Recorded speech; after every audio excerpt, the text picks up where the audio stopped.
Welcome to the Fixin Your Boo podcast. It's a podcast to interview dope people in leadership who use the model of servant leadership and are driven by emotionally intelligent leadership styles and frameworks. And they are passionate about lifting up others to empower their success because the pie is big enough for all of us and we can all find a seat at this table. My name is JD Johnson. I am your host. I'm a coach, consultant, and career strategist turned entrepreneur. I'm originally from Toronto, Canada, but I've been living and working in the Bay Area for the last 10 years. I have over 20 years of experience in a variety of industries, including from manufacturing, telecommunications, customer experience, retail, technology, and I spent the last 8 years as a consultant with an expertise in project, program, and change management. In my consulting career, this is where I discovered my passion for leadership development and emotionally intelligent driven leadership frameworks and styles. I would love to change the organizational culture landscape by transforming the relationship between employers, managers, and employees by addressing how new and emerging managers and leaders are prepared for the people side of leading teams. Today I have with me, I'm so excited to introduce Tiana Sanchez. Tiana is an award-winning executive coach, #1 best-selling author, and the founder of Tiana Sanchez International. It's a firm that's been recognized by HR.com with the Best Executive Coaching Program Award. For over a decade, she has served as a trusted advisor and trusted corporate trainer and business consultant for public and private sector organizations. This can include Sony, Mercedes-Benz Research and Development, and Stanford University. Tiana's own leadership journey began at the age of 17 and provided the foundation for her practical, real-world approach for talent development. She's the author of the influential book Undefeatable and the Upside of Failure. And she also co-hosts the popular Like a Boss podcast. Right now, Tiana is a business consultant, corporate trainer, and owner of a firm in SoCal. Welcome, Tiana. Well, thank you. Thank you for that warm introduction. I am glad to be on your show today. I'm so glad to have you. It's super cool how we connected through Afrotech Insiders. You did this really neat workshop, and I was like, I just got to have you on this podcast. I'm glad you found it helpful, and it's all about divine connection. So good to be here.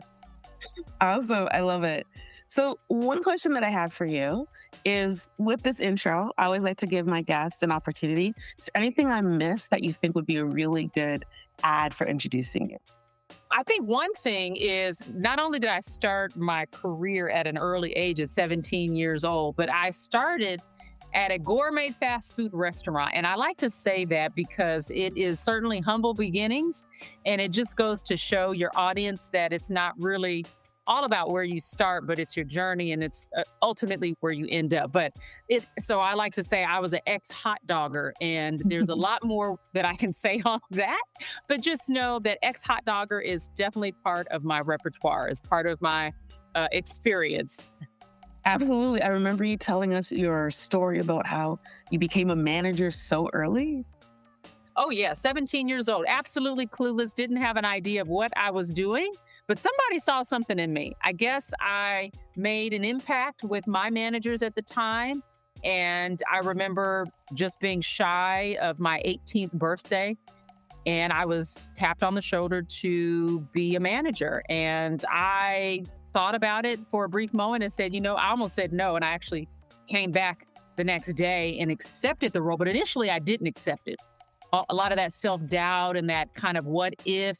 But it was really the regret of what could have happened if I said no, and I didn't want to live with that. So, yeah, I can't even imagine a 17-year-old today having that level of responsibility, but it happened to me, so crazier things have happened. Totally fair. I worked at McDonald's for 3 years in my late teenage years. I can't imagine being a full manager at that point in time at the restaurant. So kudos to you for such a early start to leadership. Yeah, it was rough. It was rough, but learned a lot. I wouldn't replace it for anything. I can totally imagine. As you think about your career, we talked about all the amazing things that you've done, your business. What would you say is one of your key accomplishments that you are the most proud of? knowing that statistics for the number of businesses that fail within the first 3 years of business is extremely high. The fact that I've been able to sustain a business for 14 years is truly an accomplishment. And I don't own that accomplishment by myself. There's a lot of people along the way that I met, a lot of people that I partnered with, a lot of companies that took a chance on someone who had very limited business experience that helped sustain and ultimately grow the business. And so that certainly is an accomplishment. I would say the second one is I have two boys. I have a 27-year-old and a 15-and-a-half-year-old. And I remember the oldest son, he had a different parent. So when I was parenting him, even for a short stint as a single mother, I was working, I was a single mom, I was all over the place trying to make it happen, trying to take care of him, shuffle him to and from school and activities. And he got a different type of parent and mother, whereas my younger son, he's only known me as an entrepreneur. So he's 15 and a half. I started 14 years ago, essentially. So the majority of his life, he's seen me as an entrepreneur. And I think just the difference of parenting and what I've learned and the wisdom, it's a personal achievement, but an achievement nonetheless. So just having newfound wisdom that I would see as certainly as a gain and an accomplishment. I can imagine. So as you think about that journey and you think through having this business for 14 years, what kind of was the catalyst to even go into business for yourself? Believe it or not, it came on the heels of these 4 words. We're letting you go. So I was essentially laid off, AKA fired, if you want to call it that, at the end of what was considered to be an extremely difficult time in our world. We were having the financial hardships. Companies, financial organizations, and institutions were being closed down, and a lot of people, JD, were being laid off. So a lot of your listeners probably remember that time. And it was really difficult. I worked in banking, and we were all about home loans. And if the financial industry is tanking because of home loans, well, guess what? It doesn't take a rocket science to know that you're going to be affected by it. And lo and behold, we were, and they were making cuts. And I withstood the first kind of wave of layoffs. And then they started to pivot completely. And I'm not mad at them for that. They went from loans to auto loans, from home loans to auto loans. And it was just kind of a different vibe, a different environment, a different focus. And many of us didn't really thrive during that time. And again, got the news, came in the office and basically said, we're letting you go, and packed up and left. And so within 90 days, though, I started what is now known as Tiana Sanchez International. I had a different name back then, but that was what started it, was being on the heels of really, really bad news and ultimately taking a leap of faith and starting my business. And it's a quote from Les Brown that I really like that says, sometimes you have to take a leap and grow your wings along the way. So that certainly was what I did, because I had no clue of what I was doing starting a business, but I needed to do something. I can completely relate. I have been laid off, let go 4 times in my career, and 2 times in the last 12 months. And that is why I started doing this and putting the podcast together and launching my own business. So that is completely relatable. The shock of being let go, even when you kind of be like, there's a chance here, getting let go when you did not decide you were ready to go is a very special experience. Yes. Voluntary versus involuntary. It makes a huge difference in like your mentality around it, how you survive, how you cope. But like you said, can be completely a launch pad for something new and amazing. I think one of my favorite quotes or sayings, mantras, when one door closes, another one always opens. And it's up to you to whether or not you decide to walk through that door. And here's what they don't tell you is when that door is going to open. Sometimes it's not immediately after the first door closes. It could be days and months and sometimes even years before that door opens. But you're right, you have a choice. You can walk through it. You can choose to see if there's a different door to go down or take a different path entirely. But you're right, it is a choice. Yes, that is so key. You never know how long it's going to take for that next door to open. And you don't know what the size of the door may be when at that moment when you are let go from a job. But I think it's the preparation work that you do before that moment, as well as taking the emotional time to let it sink in. That's not an easy thing. You are not expected to be a machine and go forth and job hunt and get that next job tomorrow. It's important to take care of your emotional well-being when something like that happens. Yes, agreed. You started your business because of an unexpected, or maybe not totally unexpected, because you strike me as an extremely intelligent woman and would have been seeing some of the signs on the walls that it could be coming your way. Maybe it won't be you, maybe it'll be the person beside you, but there's a good chance it could be you because, as you were talking about, in that particular recession, something's not going right here. Can they afford to keep me? What's going to happen? Will I be the one that's on the chopping block? So what made you go into this particular type of business? And you're right. It was, there were signs. There were signs and clues around what was happening for a few years. So in most cases, we are given those signs and clues, and we have to be aware that they're coming and make adjustments and prepare. So before that, and I'll answer the question with what started and why I chose this business. About a year before I got laid off, I started toggling with the idea of switching gears. I was working in banking as a banker, but prior to that, I had been a manager. So I had left that role and got into banking as a personal banker. I was not initially a manager. And then I got promoted, became a manager, regional manager, and so forth. But I always had this yearning to want to help managers because I saw the good, the bad, and the ugly of management.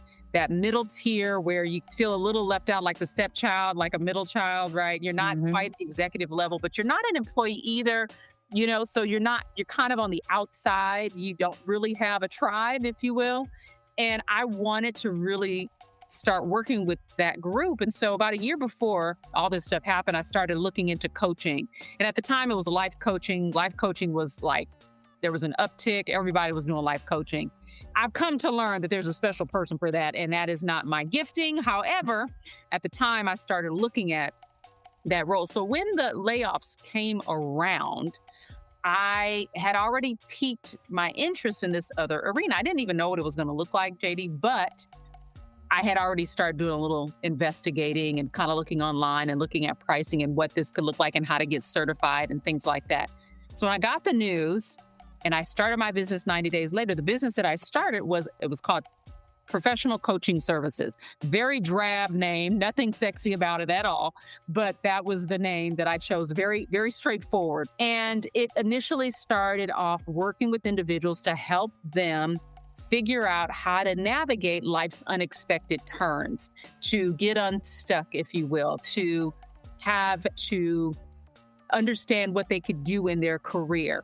And I started working with people in my network. And then it morphed into really targeting those managers. I needed to get my feet wet, so I practiced with a few folks. But then I said, okay, I want to get back into helping managers and leaders. And so here comes a full circle moment. About a year and a half after I started, I partnered with an organization who kind of had this turnkey content that I could leverage, but my goal was to bring in clients. And so one of the first clients that I actually brought in was the company that I started at in that gourmet fast food restaurant. They were my first client that I brought in. So it was just a really full circle moment, but that's how I got started in my business and why I chose that path. Oh, that makes so much sense. I think that is so in line. And I remember in that workshop you did with Afrotech, you shared a stat. And I've always thought about it, but I think the stat you said was from SHRM or Gallup or one of those. And it was something around 82% of managers are miscast in their role. Yes. And I have seen that time and time again. I've been working for probably 20, 25 years. Obviously, I've taken some time out to go to school, or I've had layoffs. So That's time that you didn't choose, but you got to do what you got to do. And that really highlights the reason why I'm starting my own business, which is to help first time and emerging lead managers be transformed into leaders. Have that prep work for how do you actually lead teams? How do you actually do the people side of leading teams? Because in my experience, most companies, for whatever reason, don't seem to really truly give that side of the preparation the time and energy that it deserves. Oh, 100%, 1,000%. When you said people leaders and really teaching people how to lead other people, that's really the critical point that's missing. Relationships are built on trust. And when you're working with people, you have to learn how to establish that trust. And a lot of people just think the role of a manager is very transactional. I'm making a schedule, I'm putting people on the schedule, I am doing the profit and loss statements and the budgets, I'm showing up to work, I'm clocking in, I'm doing my thing, I'm clocking out. Very transactional. But what we're seeing, and this isn't really new, managing is relational. It's built on relationships, and relationships are built on trust. And not a lot of managers, I know I wasn't necessarily taught that it's a relationship that you really have to focus on. Yes, you got to manage the other side of it. But when it comes to being an efficient and effective leader or manager, and those two are different, that you have to understand that a big chunk of that is relationally driven, which is why there was this emphasis on emotional intelligence a few years back, and even still today. But I know that where that 82% miscast is likely due to is this lack of understanding of how to navigate that relationship, building trust, having effective communication, holding people accountable, and then executing and implementing on the job and the tasks that need to get done. And I think we missed the mark really heavily. So while there are always managers, you will always have a job. That's how I look at it. You will always have work because people need desperately to know how to do this and do it well. 100%. That's exactly what I feel I've seen in my career is people, it doesn't make you less smart when you get promoted and you don't know how to do the people things. You got promoted because you've shown you were really great at this thing, or you were great at this process, or you were great at the job that you were doing before. But becoming a manager and then being told you're going to lead people, and now you're supposed to do this kind of almost like, I feel like there's two mental shifts you have to do. One is, all right, so now I'm no longer your colleague. I'm no longer your friend. I'm now actually in a position of power. And this position of power means that our relationship has to change a little bit. I can no longer be completely that filled, if that's who you were, but there's this shift in that relationship. And then there's this shift into, now you're not really supposed to, as the manager, do all of the work. That's why you have people working for you. So understanding things like delegation or motivating and engaging people, giving feedback so that it's tactical, actionable, and can actually help move the needle to get the work done. You're now responsible for the outcome of a bunch of people's work versus the outcome and the architect of your own work. And I think that's a shift, a mental shift, a tactical shift, a skill set shift that I think we don't give it enough attention and set managers to actually be successfully people leaders. And you have a layer of managers with good intentions, and they just lack skill. They lack how to get the job done. And I don't necessarily blame all of them. I think we promote people prematurely because we act out of desperation. We have a slowdown in business. We need to put butts in seats, and we don't properly screen candidates. We don't provide them assessments in advance. We have biases towards certain applicants, and we just put people in roles when they're ill-prepared and it's premature. And I'm not going to hate somebody or hate on somebody to have ambition like, oh, yeah, I think I can be a manager. I do need you to be a little bit self-aware. However, maybe that's your ambition is to elevate in your career. But I need other people on the other side to be more objective and scrutinize and say, okay, well, hey, I think there's potential. Let me put you through an academy. Let me give you an apprenticeship. Let me give you some coaching. Let me equip you so that you're prepared in that role. But it's just like parenting. Things evolve. And even though you are prepared, you've done the training, you've gotten the coaching and the mentorship, there's still situations and circumstances you cannot predict. And I think today we're seeing, especially around the political season, around the change in diversity, equity, and inclusion, we've seen a lot of managers shift and change their approach and their focus. I know last year, this was also a hot topic in the leadership realm, was civility. There were a couple of people, myself included, who wrote books on civility. The book we wrote was called The New C-Suite, specifically for C-level executives, but C also being used for civility. And a couple of other colleagues of mine wrote books on civility because there was this lack of civility that we were seeing amongst people, especially during uncomfortable seasons, political climates, and people just really treating people poorly in the workplace, outside of the workplace. And so now you have this other layer of managers that are having to navigate very uncomfortable, like really uncomfortable, politically stressful, divisive climates. And now it's not just out of the workplace, it's being brought into the workplace. Where was the manual on that? Like, who told me I had to manage all that when I became a manager? So they're adding on to the role of managers and leaders now too. And so we have to constantly evolve our approach and our teaching and our learning.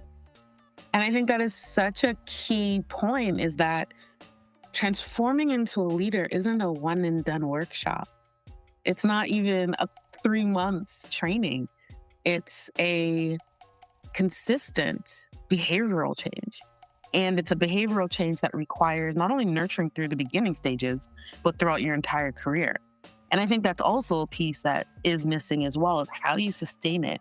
How do you adapt when crazy things happen? Because crazy happens all the time at work. Here's a suggestion, and this is, I think, a helpful tool, not to be seen as prescriptive, but seen as a starting point. So when we talk about the behavioral change, as you mentioned, you have to be able to provide that and allocate spend and funds for professional development. There was another study, and I can't recall, JD, but it highlighted the money that was allocated for managers and professional development. It was extremely low per person. I forget what the number was, but it's extremely low. And if you had it at all, if you were an organization that had it at all. So number one, you have to prioritize professional development for your managers. Oftentimes that line item gets cut. HR may advocate for it, but HR is struggling to have a voice and a seat at the table. So if research and development comes ahead, or technology advances, or now AI, guess what? Professional development may continue to get pushed down and low on that totem pole. And so we have to prioritize the professional development and allocate funds. I gave a talk a couple of years ago on this new C-suite and civility, and I likened the climate of where we are and how we see things as a game of Jenga and a game of Legos. And I don't know if you've ever played Jenga, but I'm sure you have, Katie. But it's that game where you stack all these little rectangular blocks, right, to stack them and so they go high. And the goal is you create the foundation and then you build. But it all goes in one direction, and that direction is up. And what I believe we have seen is when you play that game of Jenga, you're pulling, right? So you start pulling pieces so that you can grow higher. You pull from the bottom, you pull from an incredibly important area. So maybe you're pulling from people development. Oop, I'm going to put it on top. I'm pulling from finances to help with whatever that means. It could be, again, professional development or people. You're pulling from very key resources, and just so that you can grow high and you can grow tall, all in one direction. And that's a very capitalistic mindset. And then I compared, I said, what I want to look at is I want to play a game of Legos instead of having a Django business model, Legos. Because when I look at Legos, there's clear differences. Not only is it just, you don't have just one shape. When you're in Jenga, Legos, you have different shapes, you have different sizes. There's this level of diversity, divergent thought. You also, with Legos, your imagination is limitless. You're not just focused on growing tall and growing big. You can grow high and you can grow wide. And it Mhm. involves a lot of people and facets. And it's a lot more, I think, relational type of model. And in that book, we kind of compare that.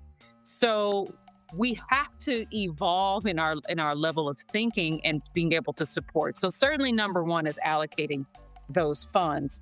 But we can talk about more, but that's certainly one step. You got to have money, you got to have space and room to develop your managers. Absolutely. And I'm going to add, you also need to, from the top down, show its importance. I've worked at organizations that definitely have learning and development budgets.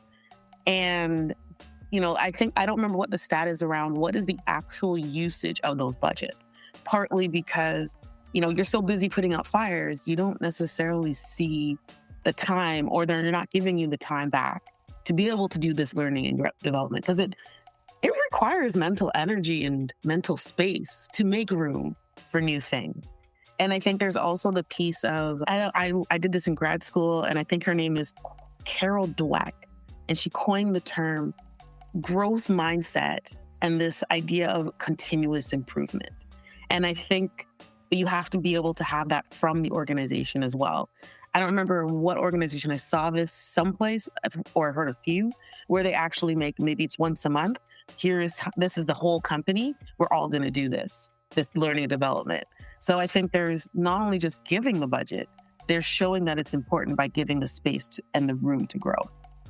Absolutely. I had a recent experience with an organization who had planned for professional development for their team. It was actually going to be them, the leaders. So you're talking the C-suites, the VP, the directors, and all the managers.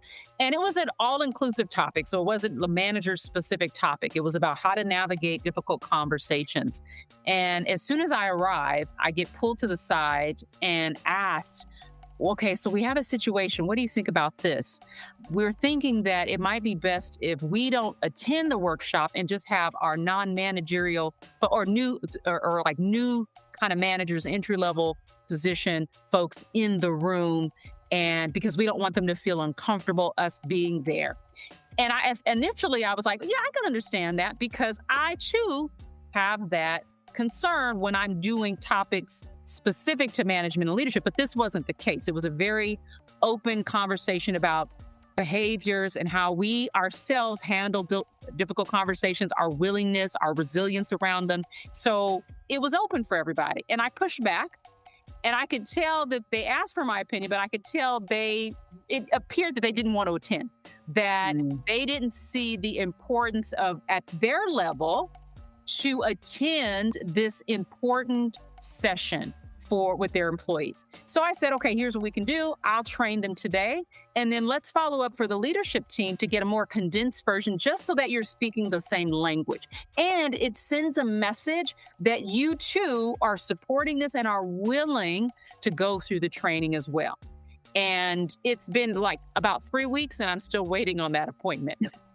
Okay. Oh, no. So it almost had this kind of false support that on the surface, yes, I really want my team to learn and to grow and to do this, but I'm not willing myself to go through the training because I don't see it as necessary for myself. I don't care if you're a CEO or if you're a first-time manager, your development and learning never stops. And you have to keep that message from the top down, because your people are going to see through it. And then it just creates for an unpleasant work environment. And I think that is so key, this concept of leadership is like learning. They are both lifelong journeys. They never stop. They're so big, so much you can possibly learn in this lifetime, that it's something you need to put on your plate or your platter from the C-suite all the way down to commit to improving on that all the time. Absolutely. And Carol Dweck, I really like her work. I quoted her in my book, The Upside of Failure. So I really I shouldn't say exposed, but kind of explored rather the upside of failure based on her work of the mindset that you talked about, the growth mindset. So yes, very familiar with her work. And that actually is the perfect segue to my next question.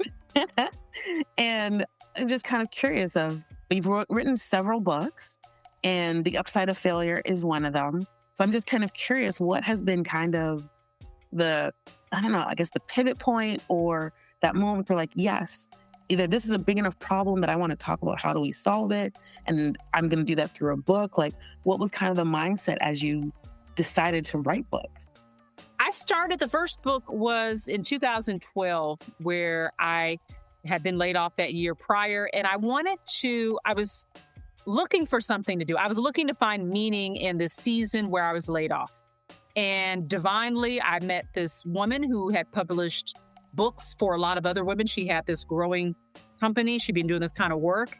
And we just connected. So actually, the first book that I was a part of was me and 19 other authors.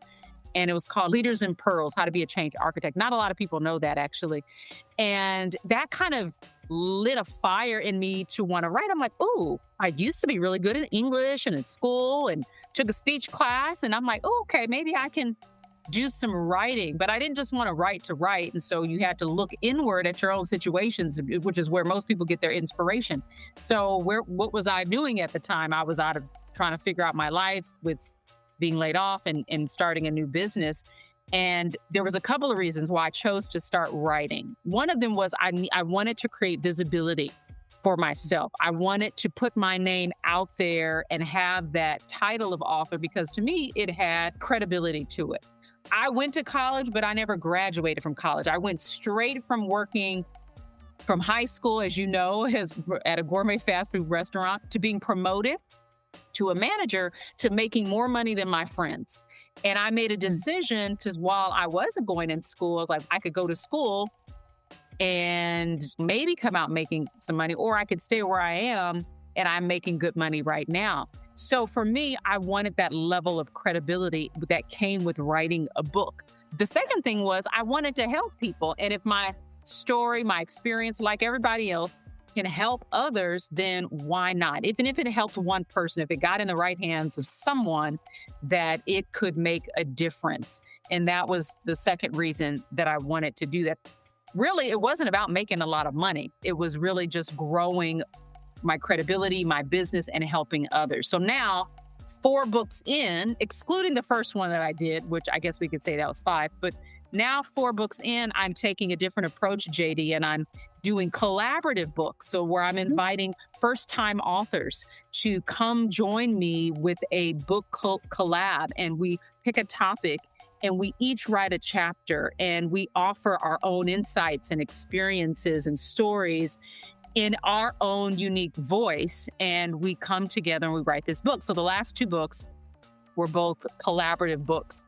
And I, interestingly enough, am going to be creating a limited edition of The Upside of Failure. I'm going to add to it because over the last 10 years, I've gained a lot of knowledge. I've learned a lot of things. I've even created a new framework around failures. So I want to add that into my book. So that should be coming out in 2026. But those were some of the reasons why I chose to start writing and publishing. I love that. And I think it's so key and relevant that you're now doing this collab, because I think when people think about writing a book, that's a lot of pages to fill. Yes, it is. And to fill them by yourself. I guess that's why they coined the word writer's block, because you're just looking at those blank pages, like you're writing an essay, and you're like, what am I going to put in here? Yes, it can be intimidating. It certainly is, which is why there's a lot of people that offer classes or, support you when someone wants to write a book. And I understand it completely. But I hope to continue doing this in my retirement years, whatever retirement means for me. But I definitely want to keep doing this. Yeah. And I think also the other thing that you mentioned is the diversity of thought, how important it is. Because I think there's something about collaborating with others, riffing maybe off each other's, oh, you said that. Oh, yeah. And I think they say that in when I did my MBA, it was like, we did this whole exercise where you go around the room multiple times, but you can't say but, you can't say or. You need to, I like this and I like that and. So it's like additive language and additive to somebody else versus that. I think we sometimes get into this critical, oh yeah, but. It definitely allows space for different perspectives, different ideas, different opinions, different experiences. And so some of it can overlap. So when we pick a theme for a book, it should be weaved throughout every chapter in some form or fashion. However, the goal is for that author to use their experience and really interpret how they see that core theme manifest in their life and experience, and then turn that into a chapter. And so we have a really great publisher that we've been working with, but it's something, again, that I hope to continue doing, which is writing and publishing for years to come. You certainly have so much to say and such a wonderful way of saying it.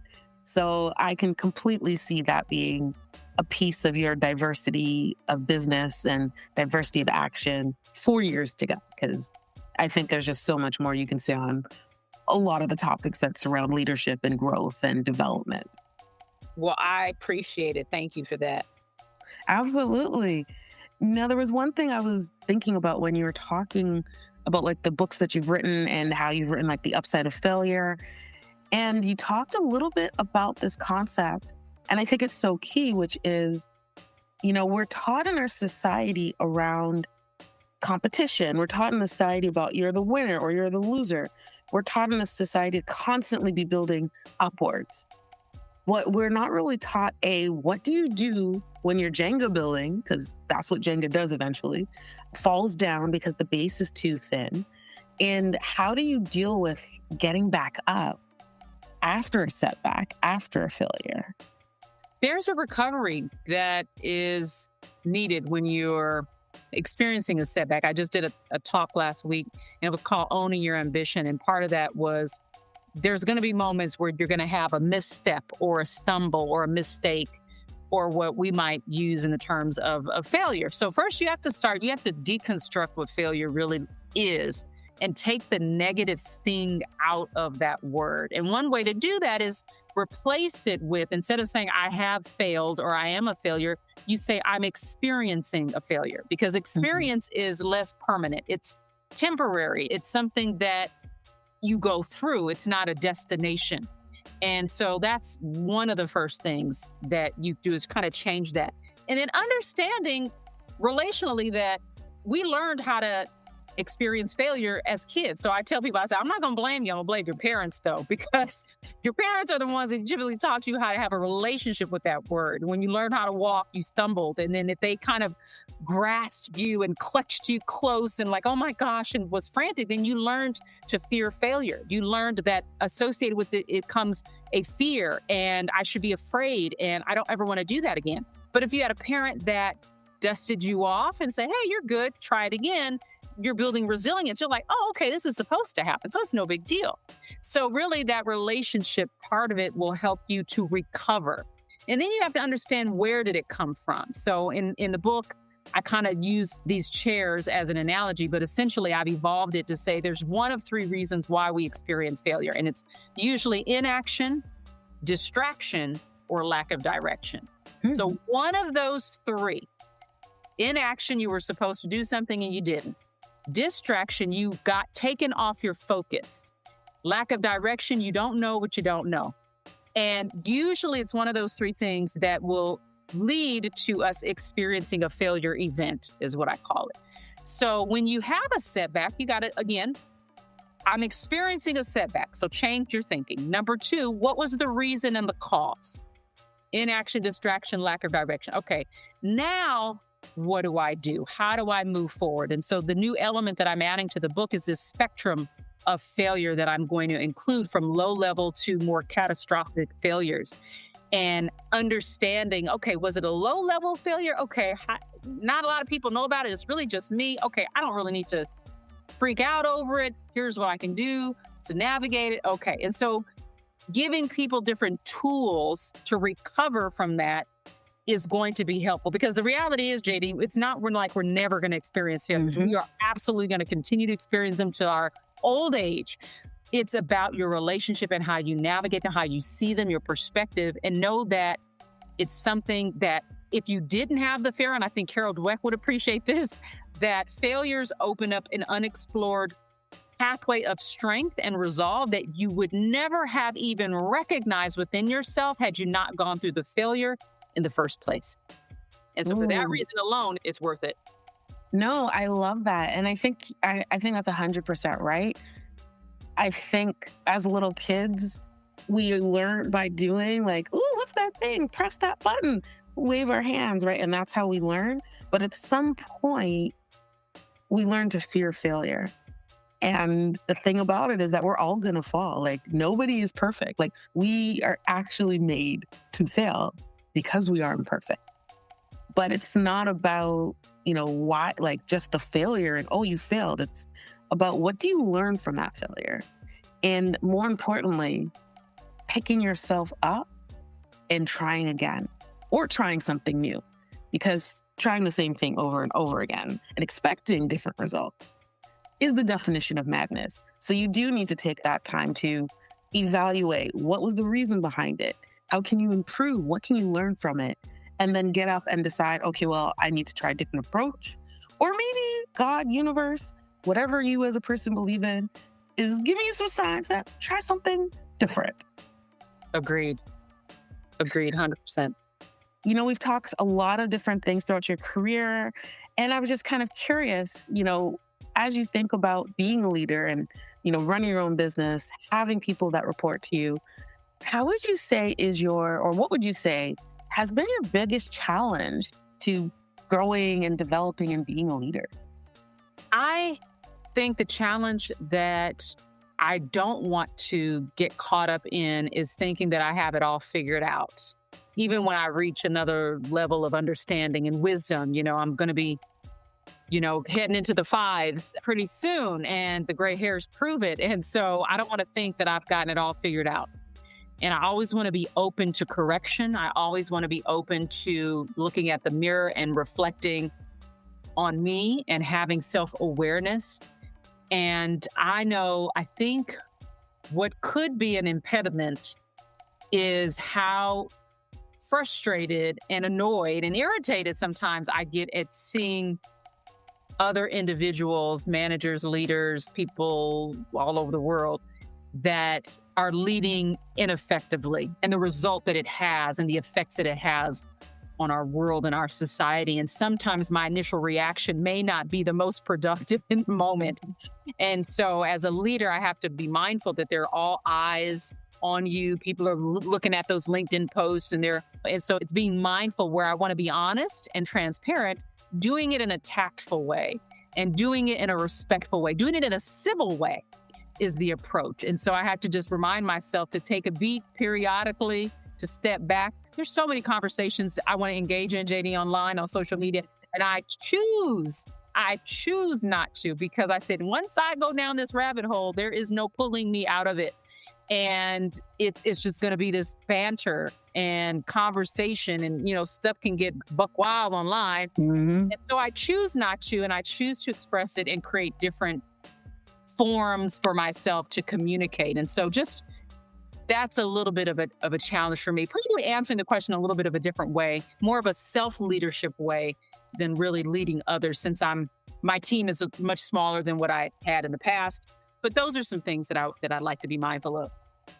I think that is so key. There is a level of, how do you keep growing when you have it all and you're a CEO of your own business? So you've reached a pinnacle. You've learned so much. You've been doing this thing for so long. How do you not get caught in that trap of, I know everything, and so therefore I am the end all and be all? So I think that's really key. As we wrap up, you had a quote which kind of talks about, like, why you've written the book, the upside of failure, and you're about to add an additional chapter to it. And I really liked it. You talked about failure is inevitable, but defeat is optional. Do you want to talk a little bit about how you got to that as like the mantra or words that you live by? I used to be a kickboxer. So I used to kickbox, and we used to spar in the class.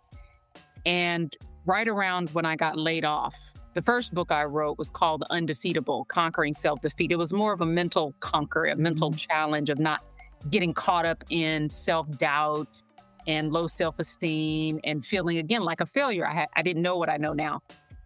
And the prequel to that, or the sequel rather, was The Upside of Failure. And I wanted people to understand that while you are going to experience failure, that is an experience, not a state of permanency, it's an experience. Defeat to me is more of a state of permanency. It was the moment that you absolutely give up, you feel hopeless, you feel defeated, you feel even deflated in wherever you are. And so that quote was meant to say, while you are going to experience failure, it's inevitable, it's an experience, it's something you're going to go through. Defeat and giving up and feeling hopeless is a choice. It is an option. And I hope you don't choose that option. Just know that it is a choice and that it is an option. So that was the impetus behind that. That was the reasoning behind that quote. No, I love that. I think that is so critical is things are going to happen to you. You're going to do things to yourself. And some of these things are going to cause you to stumble or fall or have quote unquote failure, and better words, failure experience. But you get to choose what you do next. You are the architect of, do you lie there? Do you cry? Do you get up? Do you work harder? Do you get angry? You have those choices to choose from, and what you do next is all up on you. Well said. All right, we're pretty much at the end of our time. And I like to always give a moment. Is there anything, like any burning thing that we didn't talk about, or something you just want to share with the audience as to be the last thing that you leave them with?